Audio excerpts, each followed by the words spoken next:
It's all gone very, very quiet on the West Ham transfer front, but I think that is a good thing.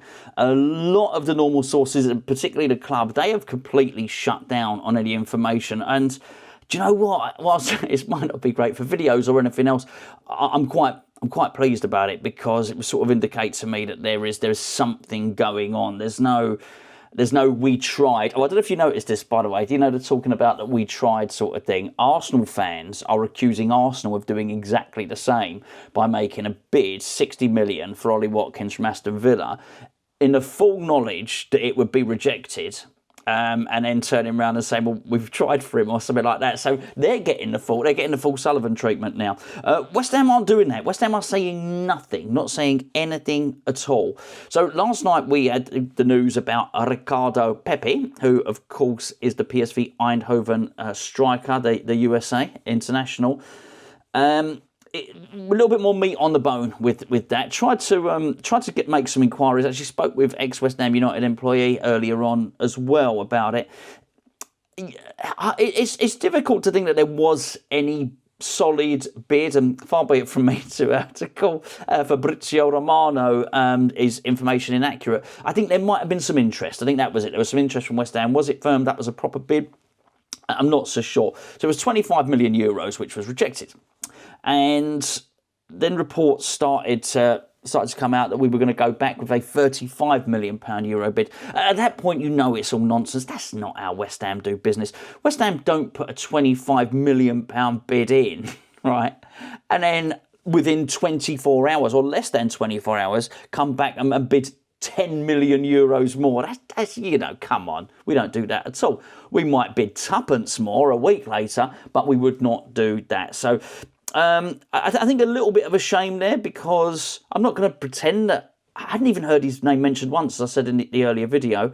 I didn't know anything about him. I was scratching around doing my research on him late last night. But what I saw, I liked, and I think I liked the profile of the player. I don't mean I like the shape of his face from the side. What I mean is I quite liked the fact that he was 22 years of age.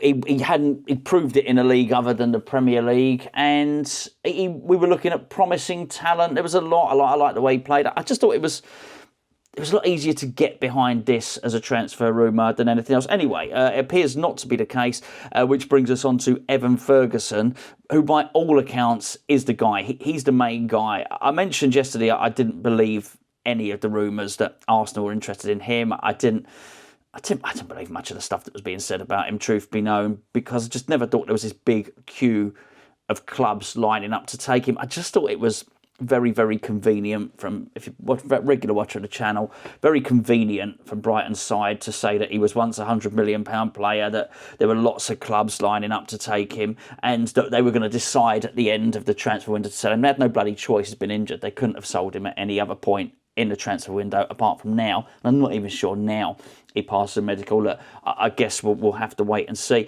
I think what I do want to say is, because it does look like the club have agreed, or close to agreeing, sort of something like a £40 million deal. Now, how that is structured, it certainly wouldn't, I would imagine it's £40 million now.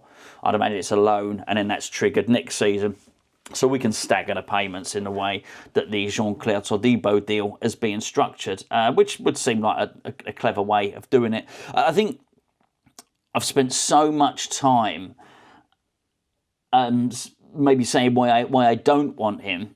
I probably should take a little bit of time to say why I do. I think I've made the case in numerous videos now that what concerns me about the transfer for Evan Ferguson. In terms of what I like, he seems to be a really, really good target man, and I've as I mentioned on too many occasions, I've seen him play in the flesh, so to speak, and was very impressed when I saw him then. I think his first touch is really good. I think he shoots really quickly, so by doing that, he shoots quickly and he's got good control of his shot, and by doing that, you don't give the defenders an awful lot of time to set. I think he's really good in the air. I think he's a menace. I think he's a bit of a brute. And I think when I saw him play, he was 18 and he was bullying grown men then. And he's only going to have filled out more, isn't he, by then? But I think, yeah, technically he's really, really good.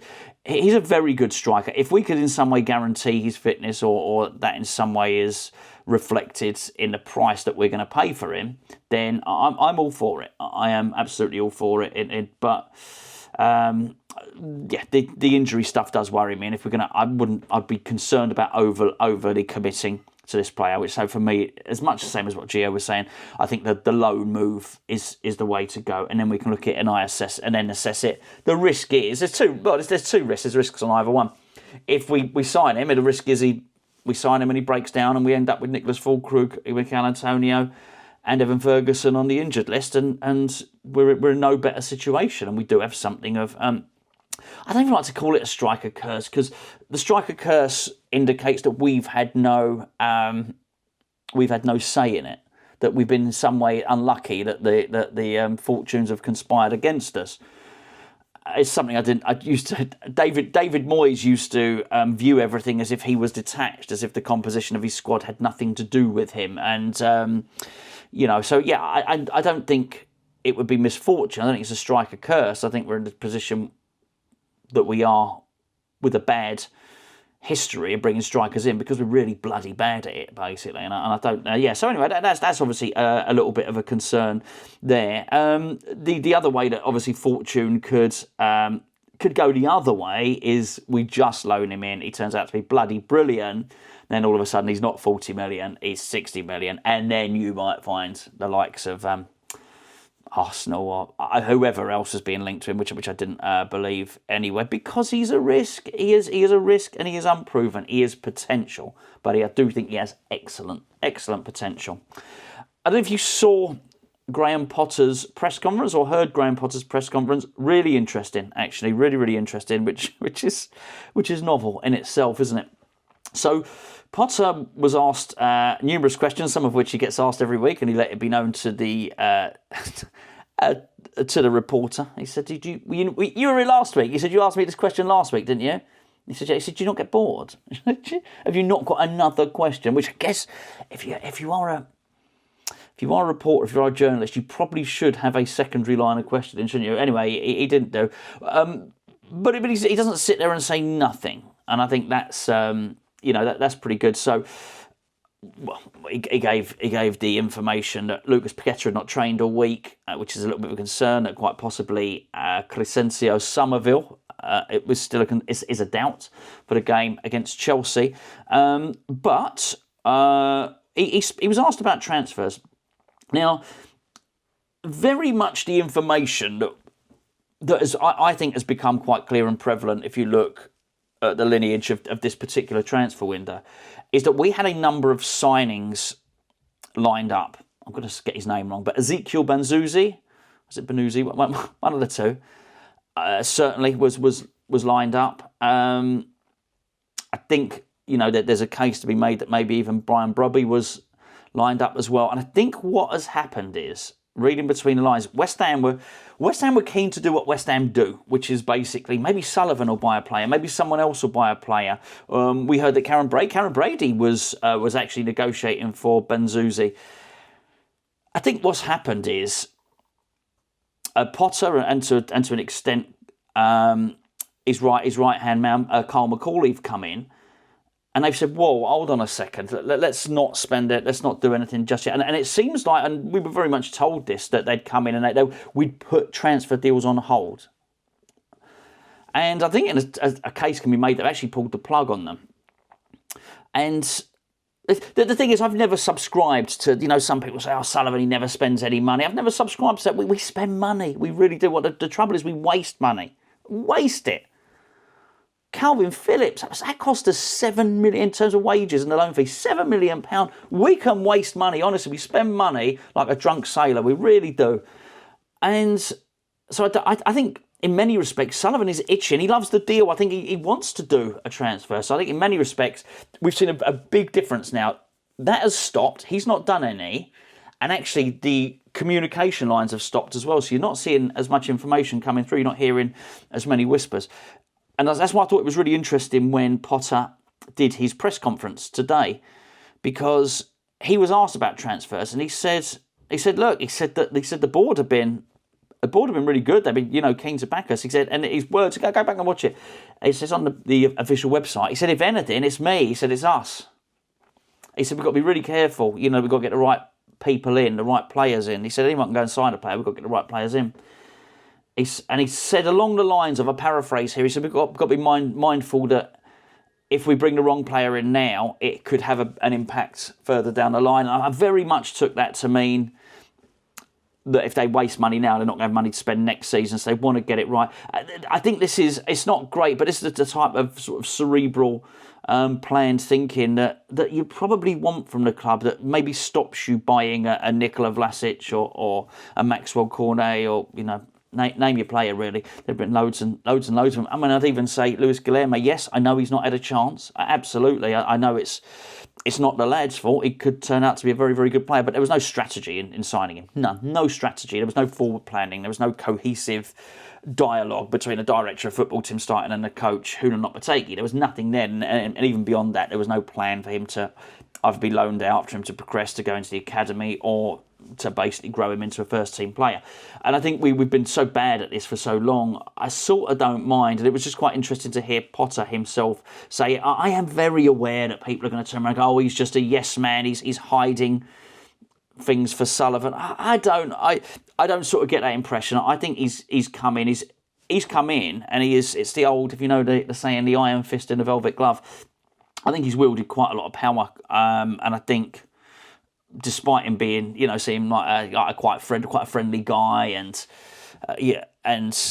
very likable, he immediately has come in and seen off Tim Stighton. He's got a ruthless streak to him. Make no mistake about it. And I think you have to sometimes with these conspiracy theories, you've got to think it through a little bit. And if the conspiracy theory is that he has joined West Ham and immediately upon joining West Ham, he's had a conversation with David Sullivan, who didn't want him, by the way. It was Karen Brady that wanted him. And he's agreed to carry on spinning a lie for David Sullivan that they're trying for players. I think that's more unbelievable than the truth, which is he's come in and he's been a little bit cautious and he's looking at these other players who were identified, be it under Tim Stighton, be it under Lopetegui, be it under Maximilian Hans. He's looked at them and think, actually, I'm going to reject those and I'm going to now bring in and start looking at my own targets now, and I'm going to take a little bit of time to do it. That is far more plausible than he's immediately come in and he's starting to lie on David Sullivan's behalf. That's some, I think that's some flat earth stuff, really, I think, on there. So, and I'm not saying for a moment that David Sullivan hasn't done this stuff in the past. I think he absolutely has. I just think at the moment you've got a man who's come in, he's seen the director of football off, and he said to the chairman, just leave it. Just leave that there. I'll decide on transfers and we'll do it my way. And I do wonder if there's an element where people at the club have been told, and by the way, stop. Just don't let any information out there. And to such an extent, I even wonder, like with Romano last night, whilst I wanted that rumour of Ricardo Pepe to be true, it did seem like a little bit of a wild punt. And even somebody as well briefed as him is sort of getting... he's got two or three things wrong, hasn't he, in this transfer window? Anyway, so, yeah, interesting. But I should probably point out, I said to Gio, I'm about to record a video now, and he said, if you do the Ferguson thing, mate, he said, do double check that of when he would need to be registered by. As I understand it, he would have to be registered by noon tomorrow, which is probably unlikely, and that's for him to be eligible to play in the Chelsea game. So, that's going to be... probably be unlikely. He's not going to be fit even if he does rock up. So, anyone expecting, I think, Evan Ferguson to stroll straight into the first team. Also, not only that from his record at Brighton, this is not what Potter does. Look at what he's been doing with Bowen. Look at what he's been doing with Somerville. Look at all this stuff. He is not.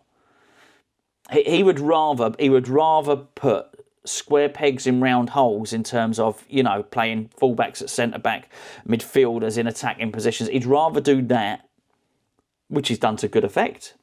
He would rather do that than rush back an injured player. I think it's going to take us a little while to get adjusted to the way Potter's doing things. So I think, bearing in mind, we've already seen how he's acted with injured players, to think that he would get Ferguson in and just play him straight away. Maybe we'll see him pop up in the under-21s or something like that.